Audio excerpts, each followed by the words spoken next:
Current affairs are very important for examinations, and looking at their importance and their increasing marks in prelims day by day, so iQuanta brings out the highlights of the day series. So in these highlights, we'll be discussing about important current affairs from the Indian Express daily. So currently we'll be covering Indian Express, and then slowly we'll be moving to other details as well. So let us move on. Recently, IPCC's report came on climate change about the target. I'm sure you all must be familiar about the 1.5 target that was set, 1.5 degrees Celsius target. So IPCC's report came in as to how we can achieve this target, 1.5 degrees Celsius target. So before we discuss the report, let us discuss what is IPCC. So IPCC is an intergovernmental body of the United Nations. So it is an United Nations body, and it provides human knowledge on climate change. It was established in 1988 by two organizations, World Meteorological Organization, that is WMO, and United Nations Environment Programme, that is UNEP. So IPCC was established by two organizations, and it is a government body of the United Nations, intergovernmental body. Its headquarters are in Geneva, Switzerland. So what is the function of IPCC? So IPCC's function is to provide policy makers with regular assessment of the scientific basis of climate change, so that they can assess the risks, and as well as they can opt for adaptation and mitigation of the measures, right? And also the reports they also form basis for a lot of international climate negotiations, for example the Paris Agreement as well as the Kyoto Protocol. So IPCC is very significant, especially in regards to climate change, because as the climate is changing, a lot of events are taking place, a lot of new developments are taking place, right? And with these new developments, we also need certain guidelines, we also need certain assessments as to how much is changing, where we should be focusing upon, what all policy areas we can mark, and what is the time we have left to adapt to those changes or to mitigate those changes, right? For example, 2030 target, should we target 2030 to reduce, or 2025 or 40? So all of these are taken into account in the IPCC's report. So let us discuss what is there in the IPCC's report. So IPCC's report said that greenhouse gas emissions, they need to peak by 2025 at the latest if it were to remain within 1.5 degrees Celsius, right? So by 2025 the greenhouse gas emissions should peak, which means that the greenhouse gas emissions, they should not increase beyond the highest level which could be achieved in 2025, right? So after 2025 the emissions should regularly decrease and not increase, right? And now it is about the peak part. Now by how much percentage should they be reduced? They should be reduced by 43% from current levels by the year 2030, right? So they should be reduced by 43% of the current levels. So that is almost half. That in future it should be almost half of greenhouse gases in the atmosphere in the year 2020-30 comparatively to the present, right? However, you all might say that it is very idealistic. How can we achieve them? However, IPCC's report says that it is feasible as well as affordable to do so as well. How is it affordable? So IPCC gave a very interesting statistic saying that from 2010 to 2019, the solar energy costs have decreased by 85%, wind energy by 55%, lithium ions batteries cost by whopping 85%, right? As well as their usage has also increased. For example, we now use, as compared to 2010, in 2019 people use 10 times the solar energy and 100 times for electric vehicles. So it is a very positive growth that we have observed. So this was all about the IPCC and its report. For your examination, you need to keep track of it so that you can have it from your mains perspective, right? This IPCC's report is also significant, especially from the perspective of Arctic Council as well. If IPCC's assessment is correct, then Arctic ice would also melt soon, thereby creating opportunities in the Arctic region as well. in the Arctic region. But that is a point of discussion for another video. Now moving on to the next news. So recently, Australian High Commissioner, he released a statement upon India-Australia relations and their shared vision for Indo-Pacific, right? So what was his view? His view that there should be a peaceful and inclusive Indo-Pacific wherein rights of all the states are respected regardless of their size. So Australia also aligns with India's vision that it should be rules based. The Indo-Pacific should be rules based, and there should not, any one country should not dictate terms, like for example say a big country dictating terms to small countries. It should not be like that. So both India and Australia, they believe in a rules based Indo-Pacific framework, right? It is especially significant in regards to China's growing military muscle flexing in the Indo-Pacific. So China is trying to build a lot of its bases or its presence in the Indo-Pacific region. For example, in Sri Lanka,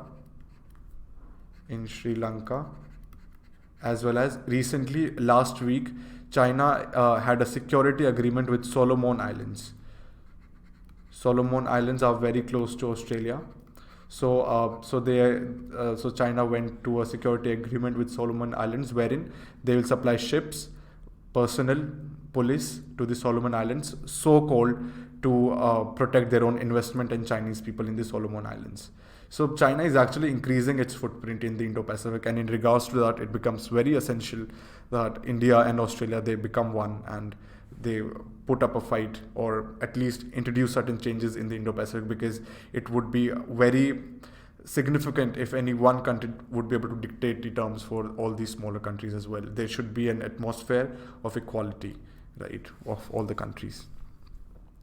And they also discussed about working towards a full comprehensive economic cooperation agreement. This economic cooperation agreement, it is significant because last week India and Australia signed the FTA. They signed the FTA, which was 10 years in the making. So I'll discuss about this FTA in the next slide. So before discussing about this FTA, let us discuss briefly about India-Australia relationship. So in 2009, India-Australia, they elevated their partnership to that of strategic partnership, right? And then in 2017, Australia shipped its first supply of uranium to India.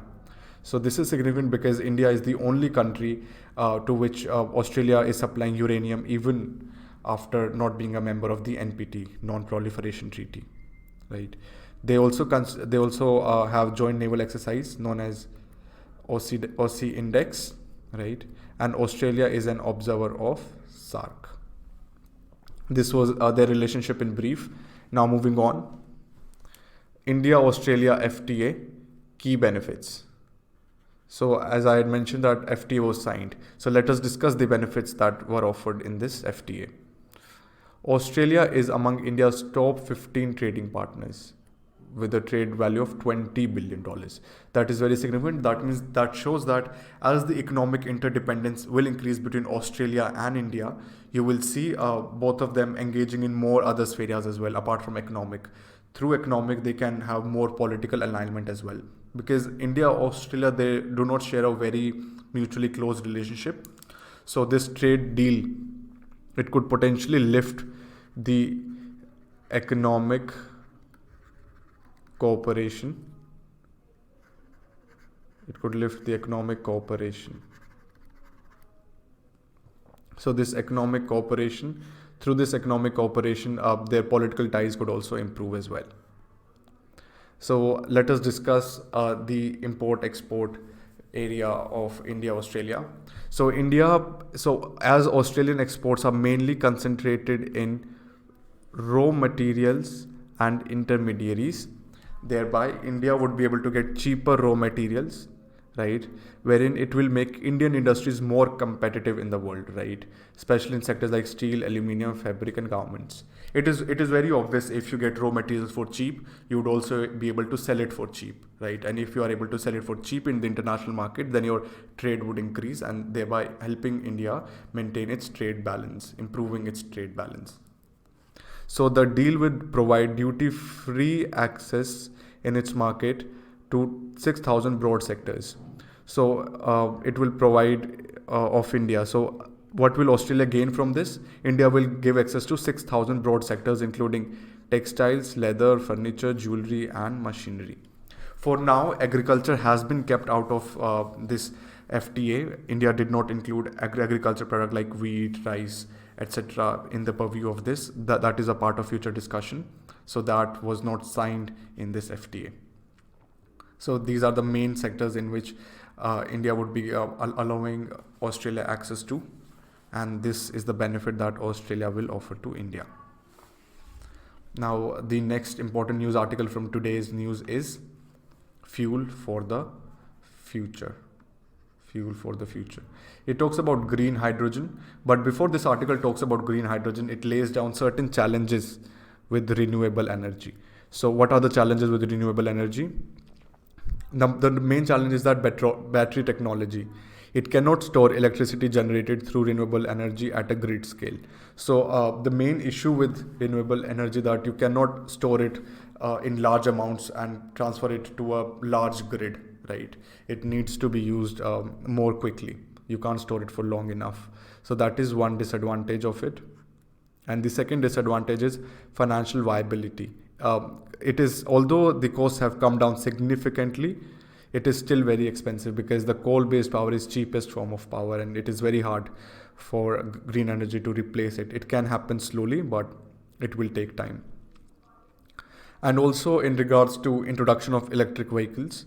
So most of India's oil is burnt in heavy trucks. So most of the oil, since it is used in heavy trucks, so electric vehicles, the lithium powered batteries are not viable for such trucks, right? Thereby also kind of reducing their full scale viability. But I believe that even if electric vehicles are introduced, right, slowly and slowly, it always takes time for good things to develop, for new innovative ideas, for the cost to come down dramatically, right? We can start with home vehicles, we can start with our vehicles, and then maybe technology might develop further. And the last major drawback of renewable energy is the availability of critical minerals. Electric vehicles, they require large quantities of lithium and cobalt that India lacks. So because of this, geopolitics would again come into play, right? India would have to depend upon the lithium triangle countries for this. So this on your right hand side, these are the different color codes for hydrogen, right? There is green hydrogen, blue hydrogen, gray hydrogen, black and brown hydrogen, and so on. So you can have a look at this, all the types of hydrogen. They are very simple. For example, yellow hydrogen, it is formed using solar energy. Blue hydrogen, it is low carbon hydrogen, as it is formed from natural gas. The carbon released is trapped and stored. Blue and gray hydrogen are almost similar, except that in gray hydrogen, this carbon is not trapped and stored, although they are both made from natural gas, right? But resulting carbon is not trapped here, right? Green carbon, there is absolutely no greenhouse gas emissions. Pink, purple, red hydrogen, it is made using nuclear power. Turquoise hydrogen, again, it is a bit complex process. You can have a look at it. And then there is white hydrogen. It is still, there are no ways of extracting the white hydrogen. So this was all about the different types of hydrogen that are there.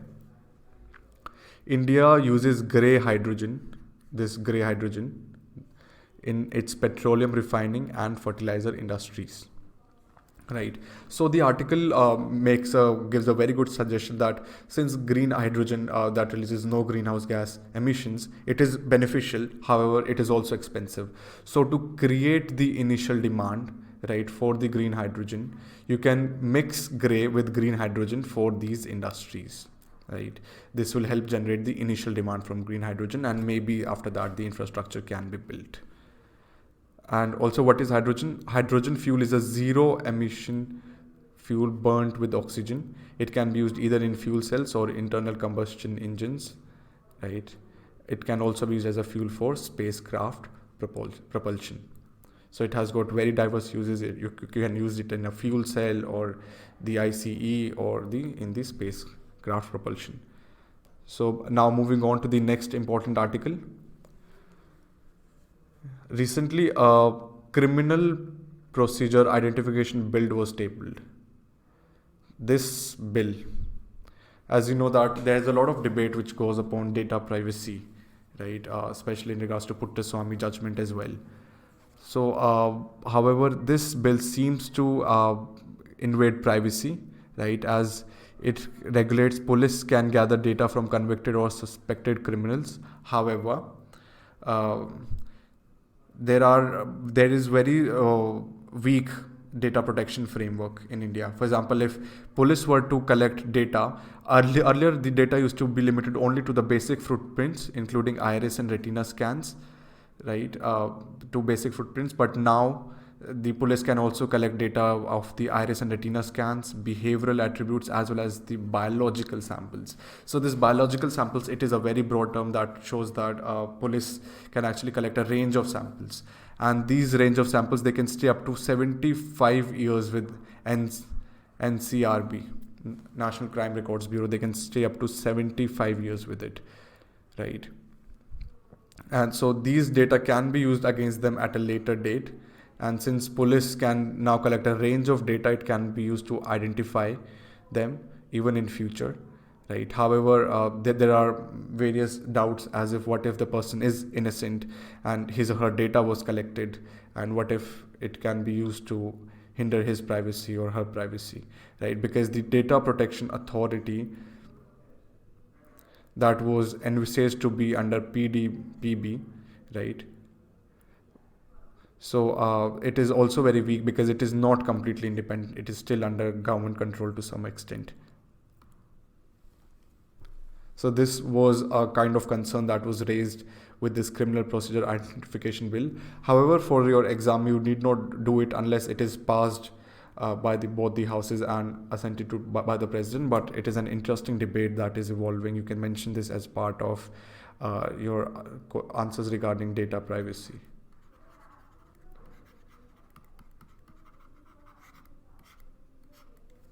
Now moving on, harmonization of bank and BFC, right?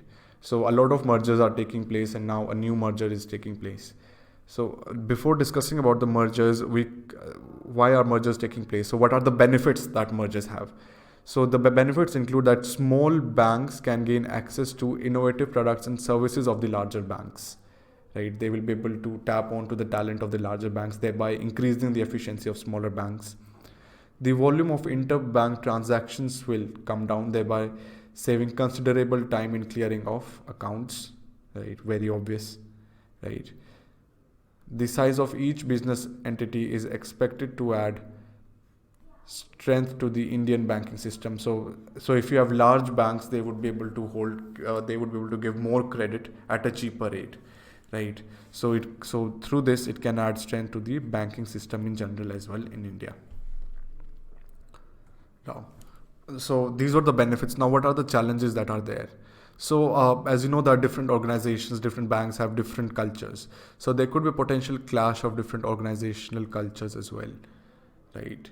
As well as when a big bank books huge loss, the entire banking industry can also suffer a big jolt, because since you have big banks, and if they fail, the rest of the economy also fails, right? Because most of the credit goes through them, right? So the entire banking industry gets dependent upon them. So it becomes very essential that their credit quality is maintained.